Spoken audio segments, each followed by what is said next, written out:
कश्मीर में 370 खत्म करने की गारंटी दी थी। नतीजा क्या हुआ?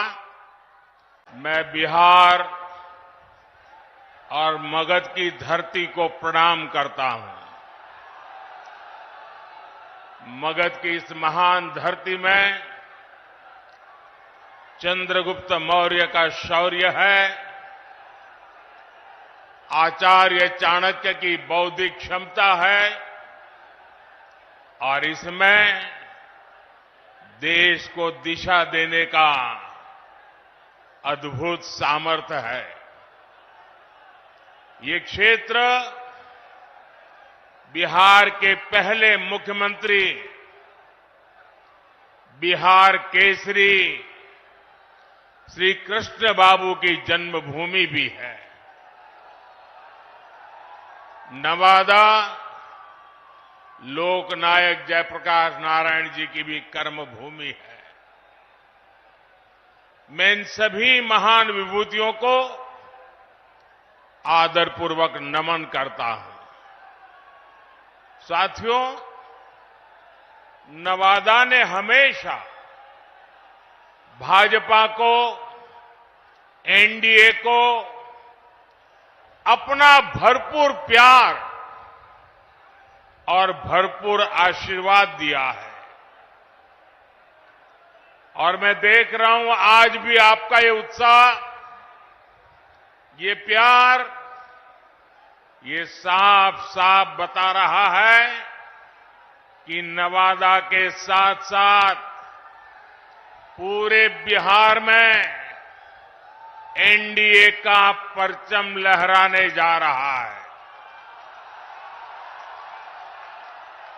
मैं अभी बैठे बैठे नीतीश जी से, हमारे सम्राट जी से बात कर रहा था। मैंने कहा, भाई सभा का समय क्या दिया है, क्योंकि हुजूम का हुजूम अभी आ ही रहा है। ये दोनों गेट पे मैं देख रहा हूं, यानी एक प्रकार से पूरा प्रवाह चल रहा है। ये अद्भुत नजारा है। साथियों, बीते 10 वर्षों में देश ने जिन ऊंचाइयों को छुआ है, देश में विकास के जो काम हुए हैं,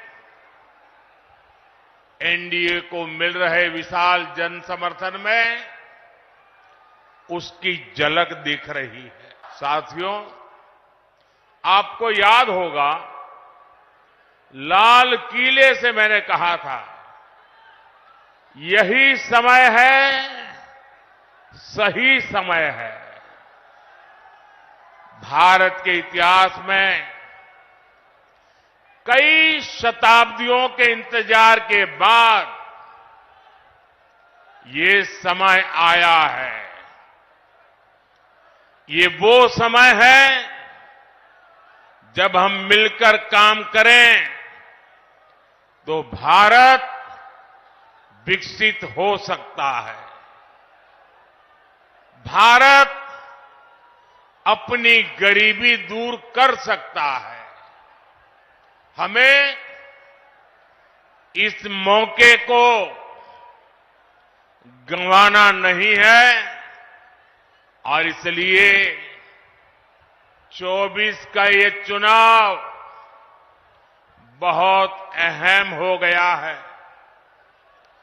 बीते 10 वर्षों में बिहार के लोगों ने देश हित में लिए गए अनेक बड़े निर्णय देखे हैं। आज भारत में, बिहार में आधुनिक इंफ्रास्ट्रक्चर बन रहा है। आज बिहार में आधुनिक एक्सप्रेस वे बन रहे हैं। रेलवे स्टेशनों का आधुनिकीकरण हो रहा है। वंदे भारत जैसी ट्रेनें बढ़ रही हैं। डिजिटल क्रांति ने सरकार की सेवाओं को आपके मोबाइल में पहुंचा दिया है। आज पूरी दुनिया में भारत का डंका बज रहा है। ये मोदी के कारण नहीं हो रहा है, ये आपके एक वोट के कारण हो रहा है। आपके उस वोट की ताकत है जिसने देश को मजबूत सरकार दी और उसके कारण देश मजबूत कदम उठा रहा है। मुझे विश्वास है बिहार की ये महान धरती विकसित भारत के संकल्प को पूरा करने के लिए अपना भरपूर आशीर्वाद देगी। मैं भी आप ही की तरह गरीबी को जीकर यहां आया हूं। मैं कभी भूल नहीं सकता कि 2014 के पहले देश में क्या स्थिति थी। करोड़ों देशवासी कच्चे घरों में रहने को मजबूर थे या बेघर थे। देश के गांवों में ज्यादातर लोग खुले में शौच जाने के लिए मजबूर थे। गरीबों के पास न गैस कनेक्शन था, न नल से जल आता था। गरीब का राशन बिचौलिए खा जाते थे। अस्पताल में इलाज के लिए गरीब को दर दर भटकना पड़ता था। साथियों, गरीब का बेटा मोदी गरीब का सेवक है। मैं जब तक देश के हर भाई बहन की गरीबी दूर नहीं कर लूंगा, चैन से नहीं बैठूंगा। बीते 10 वर्षों में गरीब कल्याण के लिए जो काम हुआ वो आजादी के बाद के 6 दशकों में भी नहीं हुआ था। इसी का नतीजा है कि 10 वर्षों में 25 करोड़ लोग गरीबी से बाहर आए हैं। जब नीयत सही होती है, हौसले बुलंद होते हैं, तो नतीजे भी मिलते ही हैं। और साथियों, अगर मैं आपको ही पूछूंगा तो आप इस सरकार के अनगिनत काम बता देंगे। हर इलाके का लोग बोलेंगे, हां हमारे यहां ये हुआ। हर परिवार कहेगा, हां हमारे यहां ये हुआ। 10 साल में इतना काम, इतना तेजी से काम पहले कभी किसी ने कल्पना नहीं की थी। उतनी तेजी से आज काम हो रहा है। लेकिन भाइयों बहनों, आपको लगता होगा साबित सर्वे वाले कहते हैं कि भाई इस बार तो 400 पार पक्का है। सारे अखबार वाले लिखते हैं 400 पार पक्का है। सब लोग कहता है कि भाई एनडीए का जय जयकार है। फिर लोग कहते हैं अरे इतना सारा हो रहा है, मोदी इतनी मेहनत क्यों कर रहा है। भाइयों बहनों, चुनाव तो आपने जिताना तय कर लिया है। मैं तो मेहनत इसलिए करता हूं कि मुझे आपके दर्शन करने का सौभाग्य मिल जाता है। अपनों से मिलने का आनंद होता है। अपनों को मिलने से ऊर्जा मिलती है, अपनों को मिलने से प्रेरणा मिलती है। और इसलिए मैं आपके बीच आता रहता हूं। और भाइयों बहनों, इतने सारे काम हुए। कोई ये कहेगा यार मोदी जी बहुत हो गया, इतिहास में नाम हो गया, अब तो आराम करो। मेरा उनको जवाब है, मोदी मौज करने के लिए नहीं पैदा हुआ है। मोदी मेहनत करने के लिए ही जन्मा है, और वो भी 140 करोड़ देशवासियों के लिए। अब तक बहुत हुआ है, बहुत किया है, लेकिन मोदी का मन तो यही कहता है कि ये तो अभी ट्रेलर है। इतने से हमें रुकना नहीं है। अभी तो गाड़ी टॉप गियर में ले जाना है। अभी तो रनवे पर है, नई ऊंचाइयों को पार करना है। अभी तो बहुत कुछ करना है। हमें देश को, बिहार को नई ऊंचाई पर लेकर जाना है।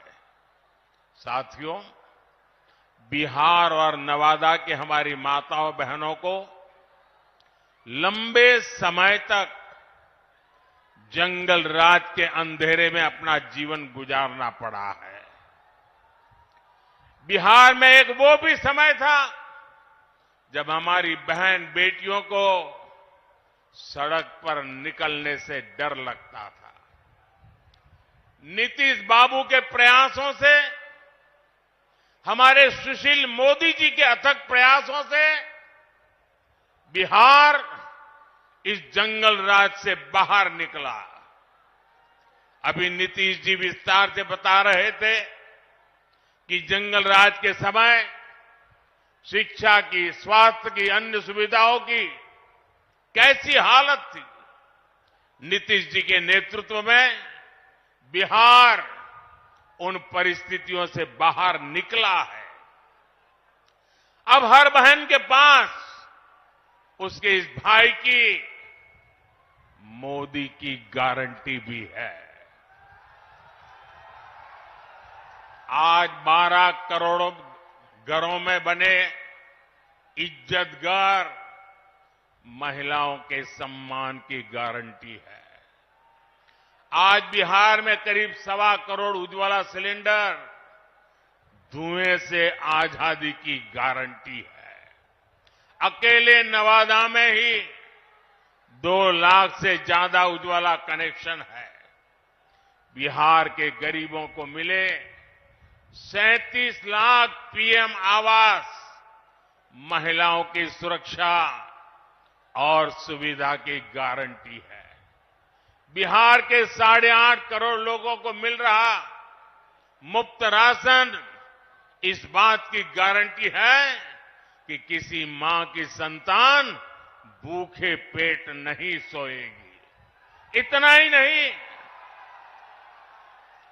तीसरे कार्यकाल में अभी तो मोदी की कई और गारंटी आने वाली है। अब मोदी की गारंटी है कि गांवों की 3 करोड़ बहनों को लखपति दीदी बनाएंगे। अब मोदी की गारंटी गांव और गरीब परिवार की बहनों को ड्रोन पायलट बनाने की है। मोदी ने पीएम सूर्यघर मुफ्त बिजली योजना भी शुरू की है, ताकि गरीबों का बिजली का बिल, मध्यम वर्ग का बिजली का बिल 0 हो जाए, शून्य हो जाए।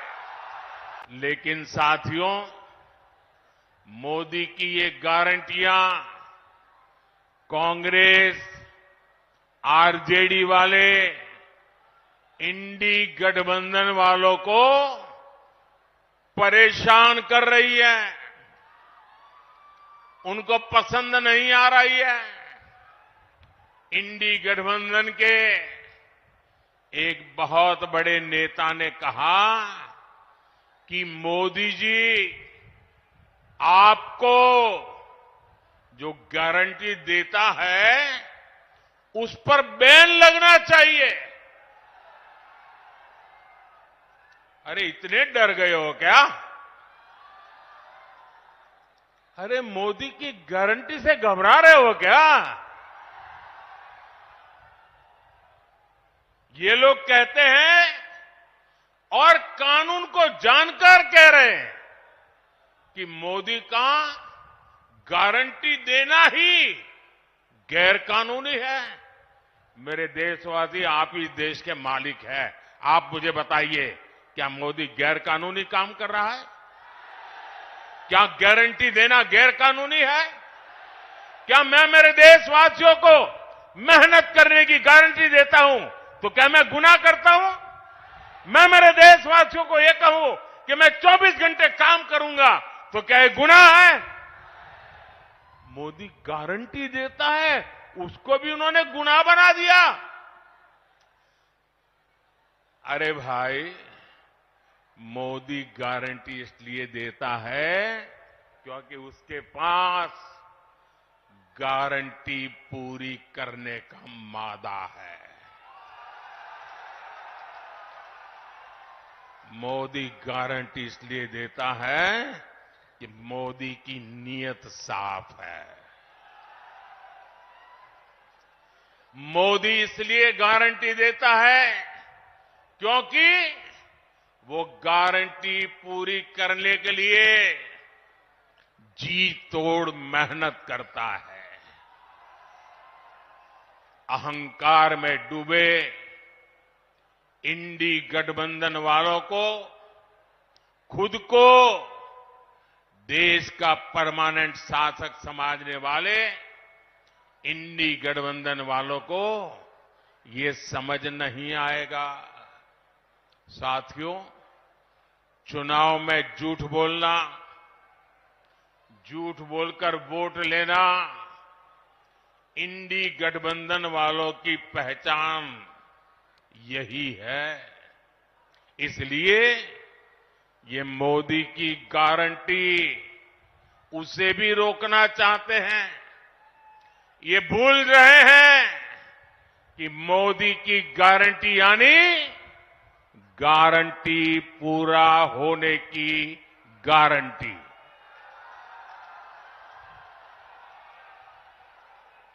मोदी ने कश्मीर में 370 खत्म करने की गारंटी दी थी। नतीजा क्या हुआ? नतीजा क्या हुआ?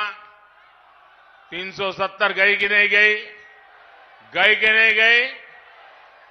ये बाबा साहब आंबेडकर के संविधान की बातें करते हैं, लेकिन ये इंडी गठबंधन वाले जवाब दें। इतने साल आपने राज किया, संविधान के नाम में गीत गाते रहते हो, लेकिन आपने जम्मू कश्मीर में बाबा साहब आंबेडकर का संविधान लागू नहीं होने दिया था। ये मोदी है जो बाबा साहब आंबेडकर के संविधान को जम्मू कश्मीर की धरती पर भी ले गया, इतने सालों के बाद ले गया।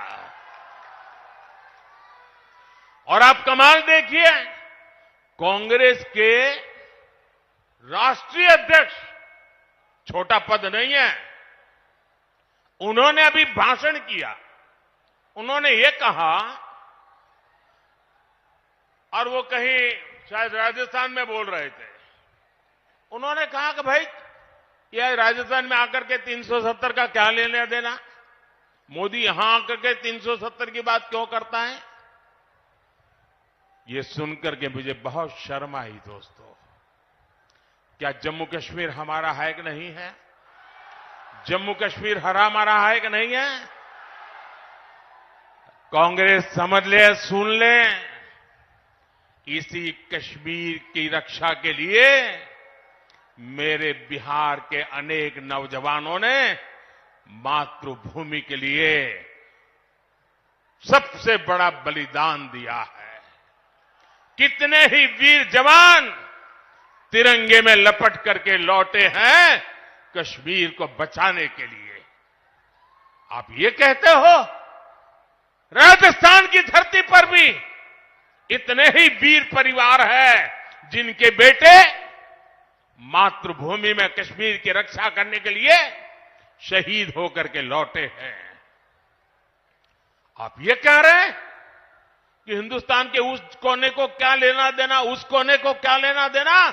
ये टुकड़े टुकड़े करने वाली गैंग का प्रताप है कि ये लोग ये भाषा बोलने लगे हैं। क्या ऐसी भाषा बोलने वालों को माफ किया जा सकता है? क्या शहीदों का अपमान सहन किया जा सकता है? भाइयों बहनों, मोदी ने 3 तलाक को खत्म करने की गारंटी दी थी। नतीजा क्या हुआ? 3 तलाक जैसी महिला विरोधी कुप्रथा खत्म हो गई। मोदी ने भारत को आंख दिखाने वालों को सबक सिखाने की गारंटी दी थी। नतीजा, जो भारत को आंख दिखाते थे अब वो आटे के लिए भटक रहे हैं। मोदी ने गारंटी दी थी कि अयोध्या में रामलला का भव्य मंदिर बनेगा। आज अयोध्या में भव्य राम मंदिर का शिखर आसमान छू रहा है। जो 500 वर्षों में नहीं हो पाया, जिस राम मंदिर के निर्माण को रोकने की कांग्रेस और आरजेडी ने बरसों तक कोशिश की, वो राम मंदिर बनकर तैयार हो गया। और ये देखिए, चलो भाई, देशवासियों ने चंदा दिया, 1 रुपया, 5 रुपया, 500 रुपया, 1000 रुपया, देशवासियों के पैसे से राम मंदिर बना है। सरकारी तिजोरी से राम मंदिर नहीं बना है, देशवासियों ने बनाया है। इनकी क्या दुश्मनी है इस देश के लोगों से? इनकी क्या दुश्मनी है प्रभु राम से? इनकी क्या दुश्मनी है अयोध्या से? उनकी क्या दुश्मनी है हमारी विरासत से कि राम मंदिर बन गया तो बोले हम उसके प्राण प्रतिष्ठा में नहीं जाएंगे, विरोध किया। क्या ये शोभा देता है क्या? शोभा देता है क्या? इतना ही नहीं, इनके मन में इतना जहर भरा है कि उनकी पार्टी के कुछ लोग राम मंदिर प्राण प्रतिष्ठा में आ गए तो उनको 6 साल के लिए पार्टी से निकाल दिया। जरा रामनवमी आ रही है, ये पाप करने वालों को भूलना मत भाइयों बहनों, भूलना मत। और इसलिए ये भी जानते हैं कि अगर मोदी की गारंटी ऐसे ही चलती रही तो इनकी वोट बैंक की दुकान ही बंद हो जाएगी। और इसलिए ये लोग मोदी की गारंटी का विरोध कर रहे हैं। साथियों, इंडी गठबंधन के पास न विजन है न विश्वसनीयता है। दिल्ली में जो लोग एक साथ खड़े होते हैं, अलग अलग राज्यों में वही एक दूसरे को गाली देते हैं। यहां बिहार में तो गजब हाल चल रहा है। यहां इंडी गठबंधन एक उम्मीदवार खड़ा करता है तो दूसरा नेता कहता है कि असली उम्मीदवार वो है। यहां आपस में ही सिर फुटबल मची है। ये मजबूरी में साथ आए लोग हैं और इनकी मजबूरी का एक ही नाम है सत्ता का स्वार्थ। इंडी गठबंधन यानी भ्रष्टाचारियों का ठिकाना। इंडी गठबंधन यानी देश विरोधी नफरती ताकतों का ठिकाना। आप इनके बयान देख लीजिए। इंडी गठबंधन वाले सनातन धर्म को समाप्त करने की बात करते हैं। इंडी गठबंधन वाले भारत के एक और विभाजन करने की बात करते हैं। कांग्रेस पार्टी के नेता खुलेआम बयान दे रहे हैं कि वो दक्षिण भारत को अलग कर देंगे। 2 दिन पहले कांग्रेस ने जो अपना घोषणा पत्र जारी किया है उसमें भी मुस्लिम लीग के विचारों की छाप है। कांग्रेस ने घोषणा पत्र नहीं, तुष्टीकरण पत्र जारी किया है। साथियों, पूरे देश में चुनाव की हलचल बढ़ रही है, लेकिन ऐसा चुनाव है जिसमें विपक्ष के लोग गठबंधन बनाकर भ्रष्टाचारियों को छुड़ाने की रैली तो कर रहे हैं। और हालत देखिए, 2 खेमे, दोनों के विचार देख लीजिए। मैं कहता हूं भ्रष्टाचार हटाओ, वो कहते हैं भ्रष्टाचारी बचाओ। आप मुझे बताइए, देश तोड़ने की बात करने वाले भ्रष्टाचारियों का समर्थन करवाने वाले, सनातन धर्म को खात्मे की बात करने वाले, इन लोगों को बिहार माफ करेगा क्या? बिहार माफ करेगा क्या? कांग्रेस, आरजेडी आपका एक भी वोट पाने के हकदार नहीं है। इन लोगों को सत्ता और भ्रष्टाचार की लत लग चुकी है। सत्ता से दूर जाते ही ऐसे छटपटाने लगते हैं जैसे मछली को पानी से बाहर निकाल दिया गया हो। इसलिए इन्हें सत्ता से दूर रखना बहुत जरूरी है। साथियों, मुझे कल दिल्ली में कुछ लोग बता रहे थे, क्योंकि मैं देख रहा हूं कि ये इंडी गठबंधन इस चुनाव के मैदान में कहीं नजर नहीं आ रहा, उनके नेता नहीं आ रहे हैं। तो मैंने जरा पूछताछ की। मैंने कहा, भाई मामला क्या है? ठंडे पड़े हो? वैसे उनके एक नेता ने बयान भी कर दिया कि हमारे लोग बहुत सुस्त है, ठंडे हैं, कुछ करना नहीं चाहते। तो उन्होंने कहा कि इंडी गठबंधन के वरिष्ठ नेतागिरी में पिछले 15 दिन से बहुत तूफान चल रहा है। तो मैंने कहा, क्या तूफान चल रहा है भाई? बोले उनके एक नेता ने हट पकड़ करके बैठे हैं कि जब तक इंडी गठबंधन उन्हें प्रधानमंत्री का उम्मीदवार घोषित नहीं करेगा, वो एक भी चुनाव प्रचार में नहीं जाएंगे। अब ये हाल है उनका, वो बता नहीं पा रहे हैं उनका नेता कौन है, और वो अंदर अंदर लड़ रहे हैं। और इंडी गठबंधन वाले कहते हैं कि भाई अभी नहीं, चुनाव नतीजा आने के बाद तय करेंगे। अब वो अड़ करके बैठ गए हैं और वो कहते हैं जब तक मुझे नेता घोषित नहीं करोगे मैं कोई रैली करने वाला नहीं हूं। अब ये समझा रहे हैं, पता नहीं समझ जाए नहीं समझ जाए, लेकिन ये हाल है उनका। साथियों,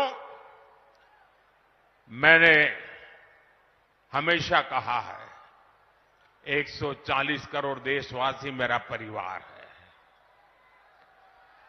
और ये सिर्फ शब्द नहीं है, मेरी भावना है, आपका सपना ही मेरा संकल्प है। नवादा के लोगों की आकांक्षाओं को पूरा करने के लिए भाजपा ने हमारे साथी मित्र विवेक ठाकुर जी को उम्मीदवार बनाया है। उनको दिया गया एक एक वोट मोदी को मजबूत करेगा। 19 अप्रैल को कमल छाप उस पर दिया गया हर वोट विकसित भारत के संकल्प को मजबूत करेगा। आप यहां से जाकर नवादा के जन जन तक मेरा प्रणाम भी जरूर पहुंचाइएगा। मेरे साथ बोलिए, भारत माता की, भारत माता की। बहुत बहुत धन्यवाद।